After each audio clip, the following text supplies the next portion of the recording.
Hi, I wanted to show you about this error that I'm getting, which is shipping restricted to a certain state. So I have set here in the functions.php that we only have 3 states available. Even though I have them set there, I choose Maryland and I can't ship. It gives me this warning: shipping only available within Washington, D.C. when I place the order.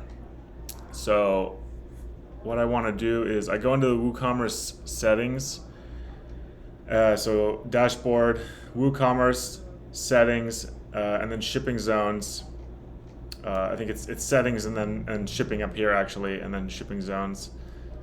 So settings, shipping zones, and I want to make sure to add the shipping zone for Maryland, and I'm for some reason I'm using Docan, and I have this option for vendor shipping, but then I also need to add another method in addition to that. So I'm just adding the flat rate, and once I add flat rate, that fixes the issue. So I guess there needs to be just something in addition to vendor shipping, since vendor shipping is not probably enough information for that to be used as the shipping method. So now I go back here, I refresh the page, and I click place order, and we'll see that now that warning message is gone, and it's just the address warning message. And once I type that in and place the order, it'll work. So that is how you get rid of that error message for WooCommerce.